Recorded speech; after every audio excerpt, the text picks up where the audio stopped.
Assalamualaikum warahmatullahi wabarakatuh. Perkenalkan, nama saya Mel Noviani dengan NIM B111250081. Di sini saya akan mempresentasikan tentang sumber hukum Islam Al-Hadis. Pembahasan yang pertama, saya akan menjelaskan tentang Al-Quran sebagai sumber hukum Islam. Pengertian Al-Quran. Pengertian Al-Quran adalah sumber utama untuk umat Islam di seluruh dunia untuk menjalani kehidupan.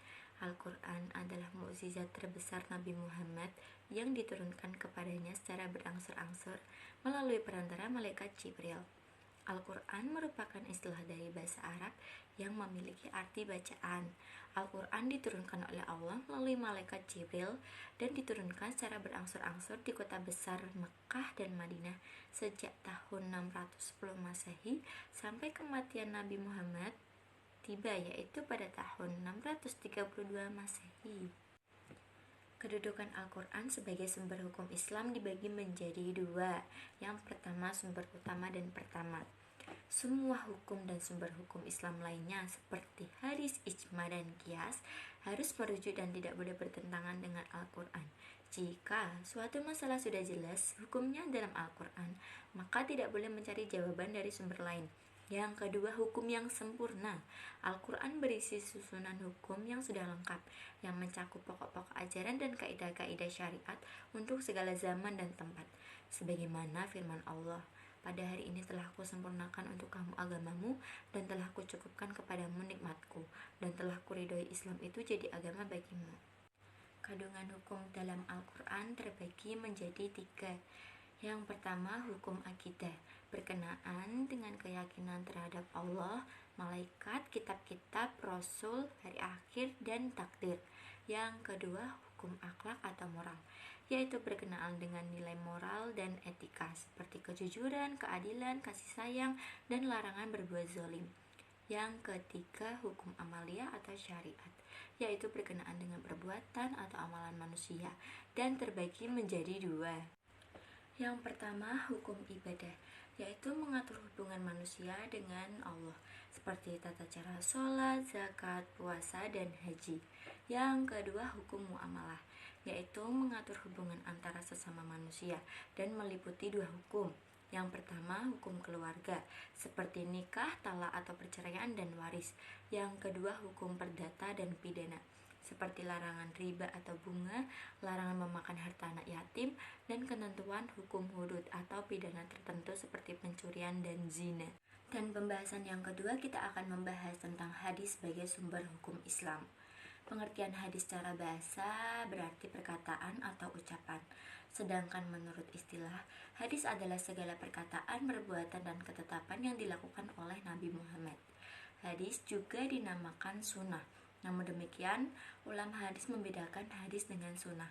Hadis adalah ucapan atau perkataan Rasulullah, sedangkan sunnah adalah segala apa yang dilakukan Rasul yang menjadi sumber hukum Islam.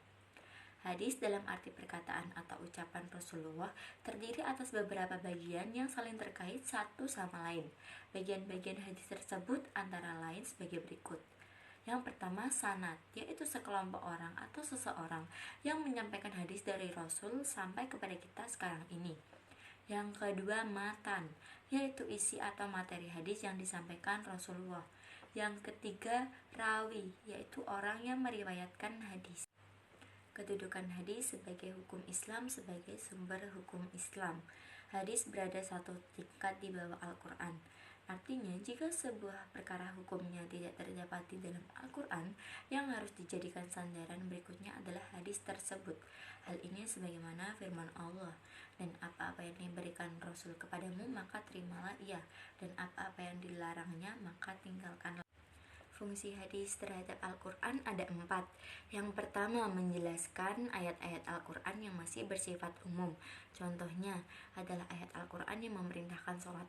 Perintah sholat dalam Al-Quran masih bersifat umum sehingga diperjelas dengan hadis-hadis Rasulullah tentang sholat, baik tentang tata caranya maupun jumlah bilang rakaatnya.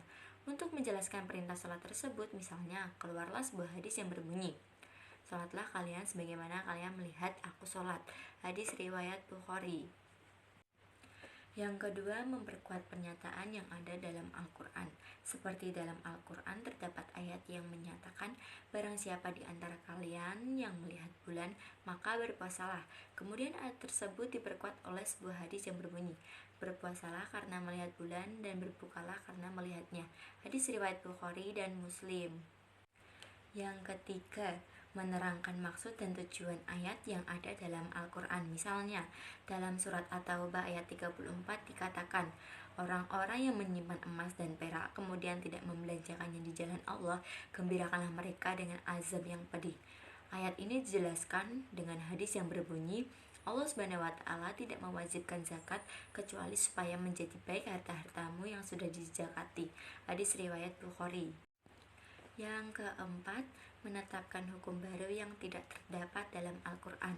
Maksudnya adalah bahwa jika suatu masalah tidak terdapat hukumnya dalam Al-Quran, diambil dari hadis yang sesuai.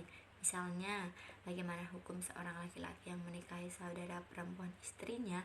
Hal tersebut dijelaskan dalam sebuah hadis Rasulullah. Dari Abi Hurairah RA, Rasulullah bersabda, dilarang seseorang mengumpulkan atau mengawini secara bersama seorang perempuan dengan saudara dari ayahnya serta seorang perempuan dengan saudara dari ibunya. Hadis riwayat Bukhari. Baik, kesimpulan presentasi saya tersebut, yang pertama, Al-Quran adalah kalam Allah Subhanahu wa taala atau wahyu yang disampaikan kepada Nabi Muhammad SAW melalui malaikat Jibril dan diajarkan untuk umatnya. Dan membacanya merupakan ibadah. Al-Quran adalah sumber hukum utama selain kitab suci. Oleh karena itu, semua ketentuan hukum yang berlaku tidak boleh bertentangan dengan hukum-hukum yang terdapat dalam Al-Quran.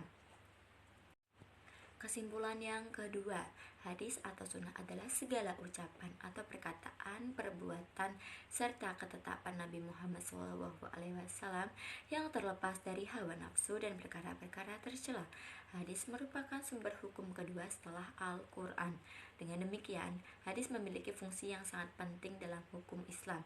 Di antara fungsi hadis yaitu untuk menegaskan kekuatan yang telah ada dalam Al-Quran, menjelaskan ayat Al-Quran atau bayan tafsir, dan menjelaskan ayat-ayat Al-Quran yang bersifat umum atau bayan takhsis. Sekian presentasi saya untuk ini. Terima kasih. Wassalamualaikum warahmatullahi wabarakatuh.